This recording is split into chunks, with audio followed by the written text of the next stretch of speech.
Hello, and welcome to Take 20, our new career webinar series that talks about and challenges you to take 20 minutes out of each week to help get career ready. This is intended for any student, whether you're a freshman, sophomore, junior, senior getting ready to graduate, or even an alumni, anyone that's looking to help advance their career and get ready for it. In these webinar series, we will be taking 20 minutes to give an overview over different topics, such as Resume 101, which is today's topic that I'm excited to talk to you about how to do that. In future ones, we'll talk about online presence, such as LinkedIn. We'll talk about job search strategies and how to prepare for the interview, especially virtual interviews at this moment. Today, we get to talk about Resume 101, and there's 3 things that I hope we get to accomplish together in our 20 minutes. So let's take 20 minutes together and dive on in. Here's what we're going to accomplish today. First, we're going to hopefully understand the purpose of a resume and how to go about it.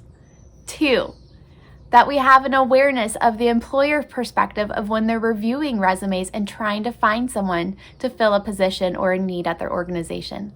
And 3rd, to help you write a very refined professional resume to present your best self. So let's dive in, starting with the employer perspective.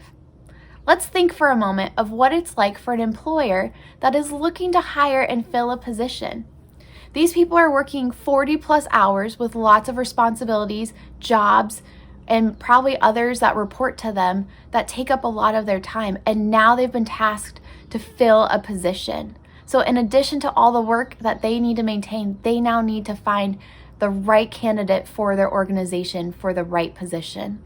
So oftentimes their approach is to post it online and post it in a job search engine and hope that they find the right person. And sometimes they're surprised within 2 days when they already have 200 resumes piling up on their desk and they're wondering, where do I even start in this mountain of resumes?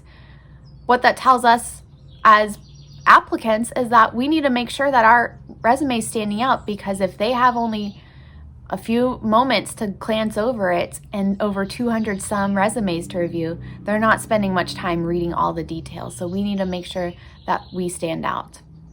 In addition, they're going to be asking around of who they know that someone would recommend for the position. So networking is going to be essential to enhance your resume to stand out.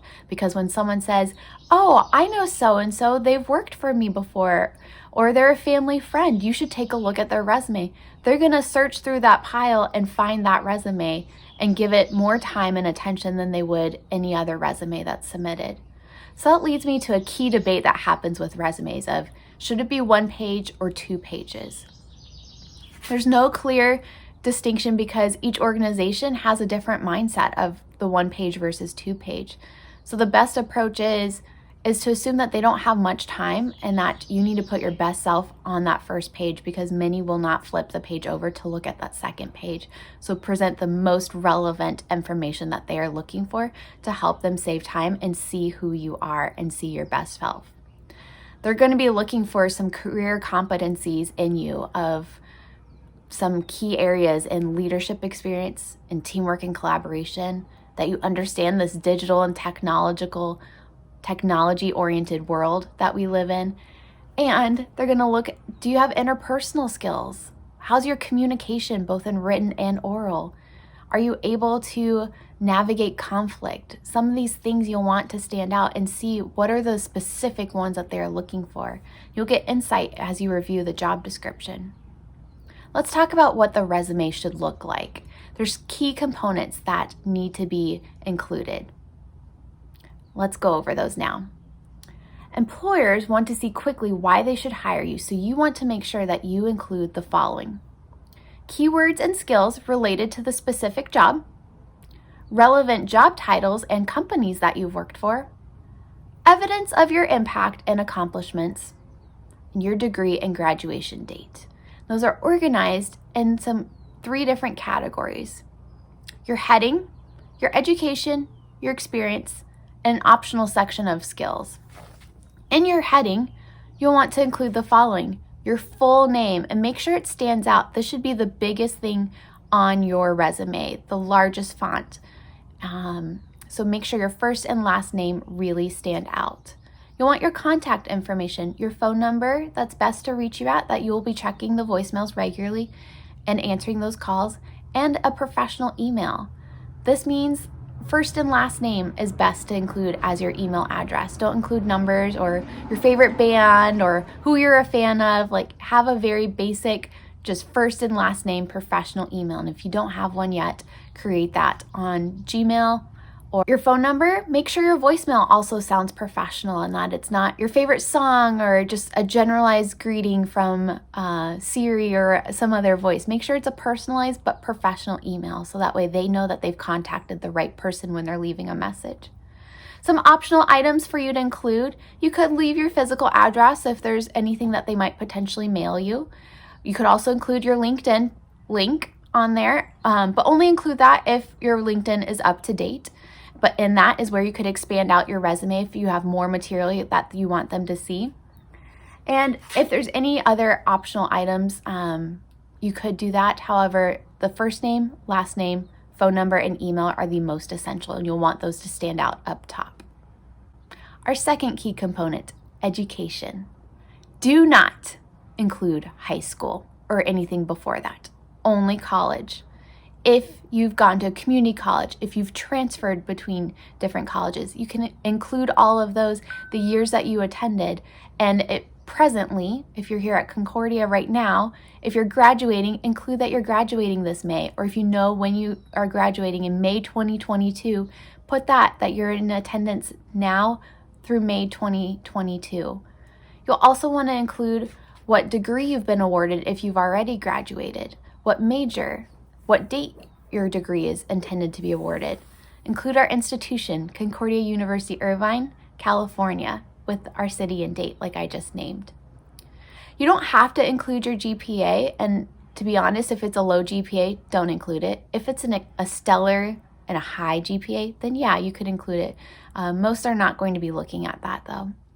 If you've had any foreign study, if you've studied abroad, include that. That shows that you have global perspective, that you're adaptable. They have experience in different cultures and understanding that others might not have if they've never studied abroad. So include that.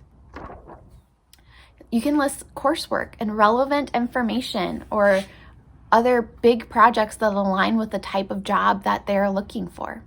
But most importantly, do not include high school information at all. If you were on volleyball in high school, if you ran a club, if you were in ASB, don't include any of that from high school. Only college, graduate level, or beyond. Let's go to our next key section. Our next key component is experience. Here's where you get to list off work experience that you have, volunteer experience, leadership experience that you have. You'll want to list off with each experience in chronological order. Make sure you have the position title, the month and year, and how long you served there. What month and year did you end there? You'll want to include the name of the employer or organization, the city and state of them as well. Include any internships that you've had, practicum, anything like that. And then below that, you're going to list off relevant experience. With this relevant experience, this is where you'll want to refine your bullet points and have solid, strong bullet points that are written out. There's 3 key components that make up a formula to a strong bullet point. The first is your action word. You're going to select an action word that highlights skills listed in the job description. If you're not sure, we have a resource that you can download after watching this video to see what are some strong action verbs based on skills areas that they're looking for, whether it's creative skills, interpersonal skills, communication skills, problem-solving skills, all different things. You're going to look for a strong action verb to start off a bullet point. Next, step number 2 for your bullet point is a task. So you have your action word, then you're going to go to task. And in the task, you're going to give details about the work you did, including any relevant technology, process, or method that you did there. This isn't just a list of duties and responsibilities. You want to really show what you accomplished at that place that you worked at or volunteered at or interned at. And then finally, the third part of the bullet point is, what did that accomplish? What were the results? What was the purpose or outcome? Use quantifiable information as much as possible to demonstrate the scope and impact of your contribution. Some Quick tips about bullet point writing: try to have at least 3, no more than 5. Keep it clear and concise, knowing that they're going to quickly be scanning over this. Also, avoid descriptions with I, or saying responsible for, duties included. Those people don't really pay attention to, so make sure you're not using those words or phrases. And only add true quantifiable outcomes to your bullet points. Don't extend the truth, don't make up information, because they're going to be asking you about it if you get an interview. So make sure you are very honest. And if you don't have quantifiable information, don't force it. Don't make something up. Just talk about what was the purpose of it, or what was the intended outcome, what was the goal that was trying to accomplish, so that they can see that picture. With any of these bullet points, as you're thinking through, some work experiences, you may have had a lot of different jobs and tasks and responsibilities, so picking the best ones can be difficult. Where to start is looking at the job description for what you're trying to apply for. Seeing what skills are they most looking for. Try to pick out the top 3 words or phrases that they're using in that job description, and seeing what of those skills do you have experience in, and how can you show that your experience in the past will transfer over to if they were to hire you. Those are the ones that you want to use in your bullet points. And that will show that you've matched your skills. Let's talk about branding and formatting, because you'll want to make sure that your resume stands out for a good reason and not a bad reason. Some people have strong feelings about fonts, and you'll want to make sure that your font aligns with the brand of the organization. I'm not saying to use their exact font, but if they're ones that's trendy, that's modern, that's minimalistic, or that's traditional and conservative, or if it's working with children, that's going to guide a different font choice. If you're applying to be an educator with elementary kids or preschool, Comic Sans might be an appropriate font. But if you're applying to be a graphic designer and you use Comic Sans, it's not going to go over well. I would actually recommend looking up the top most likable fonts and the least likable fonts, because some people have very strong feelings about fonts, and if they see a font like Papyrus, they may just completely disregard your resume because of the font selection. So look up the least likable ones and avoid those. If you're not sure as to what the organization's values are or what their brand is like, you can go with a very simple Helvetica, Arial, something that's clean and modern and just simple. Don't go too crazy. You want to make sure it's legible and clear. Anything in this resume, you want to make sure it's clear and concise with what you're putting out there. With your formatting, you can use our resource to download after this to show how to outline it, but you want to make sure that you have a lot of white space, that it's not cluttered, that you're consistent between how you're formatting font sizes, that all of your headings are the same size as each other, and that the content below it's the same size, and that you're using the same fonts. Narrow margins typically work best. Normal's okay, but if you can get the 0.5 margins, then you can fit more information on there, and it has a nice, modern, clean feel to it. Some will say to include your photo or not include your photo. You don't have to, but if you're going into like a social media field or photography, you may want to include that. But most, you do not need to include your photo at all on a resume. Now I want to talk through some ways to make sure that you are editing it and kind of what your next steps are.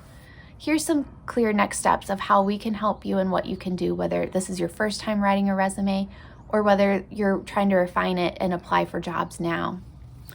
First, know that we offer virtual appointments. So if you want to talk through some of these things, you can book an online appointment by going to our website. You can see the link attached here. And go to that and you can book an online appointment with me. We can meet for 15 minutes, an hour, however long you need to walk through getting ready for your next steps in your career. If you don't have time for an online appointment because you're trying to manage classes, life in general, we totally understand that. And so we offer e-reviews of your resume. And what that looks like is you're going to email your resume in, and if there's a specific job, include the job description with it. You can see my email here, laura.kuvasir@cui.edu, and you can attach that to the email below. And I will get back to you, write some comments in there, give some feedback on some areas to edit or maybe word choice or how to strengthen it, and send it back. So that is your second option. Third option is download the resume packet. That will give you formulas to work with, how to set up your resume, action words to use, and some key starting points as to how to set this up. And that will be your best tool if you aren't certain where to start. We hope that this will help you put your best self forward so that you can translate all that you've accomplished here at Concordia, your experience so far, and show that you are wise, honorable, and cultivated, and that you're ready to be a leader in the field that you are applying for. So we hope this helps you. Check out future Take 20 webinars that we have coming up on online presence, job search strategies, and virtual interview practicing and skills that are needed. So all these are meant to help you get ready for those next steps. We look forward to taking 20 minutes out of your week in future weeks. Thanks for your time. I'm Laura Kuvasier, and we'll be chatting soon.